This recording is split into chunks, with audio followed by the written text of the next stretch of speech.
ensuring that your power is off at the switchboard, or ensuring this particular circuit is off and dead, we basically just undo power point. And we take those like that, and we just turn it sideways. Let's push it into the hole like that.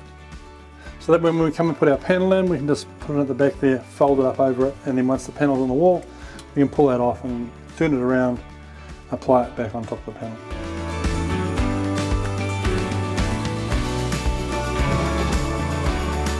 So we always dry fit our panels before we get any adhesive anywhere near them, just to make sure they fit okay. This one here we've dry fitted and it's a fraction tight, so we're going to take 2mm off the end of it. Now this is one of the benefits of these panels, is that unlike glass, if you were too tight, you're stuck with a panel. With this one you can just bring it out and take 2mm off it, take it back in, and it'll fit perfectly.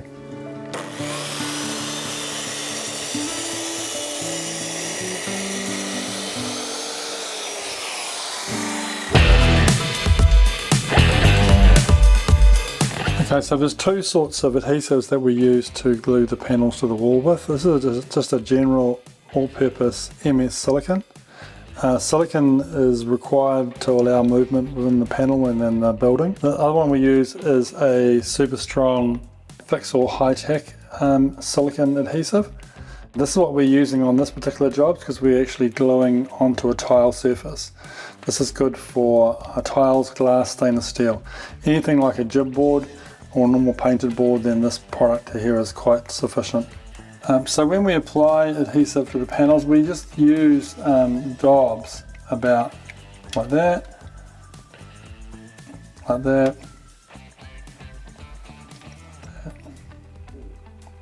like that, rather than lines.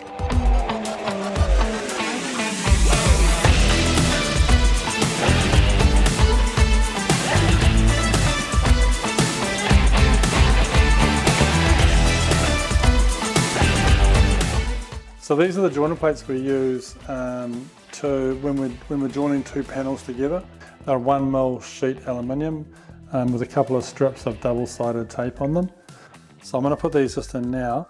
I've left a little bit of area in here where there is no glue at the moment, so I can tuck these in. So I can take this off. This has still got the top on, but the bottom's come off.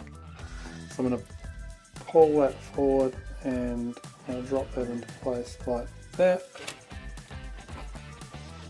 And the same thing will go with this one here. I'll pop this one in as well. So when the next panel goes on top of it, it'll hold those panels nicely into a nice true plane.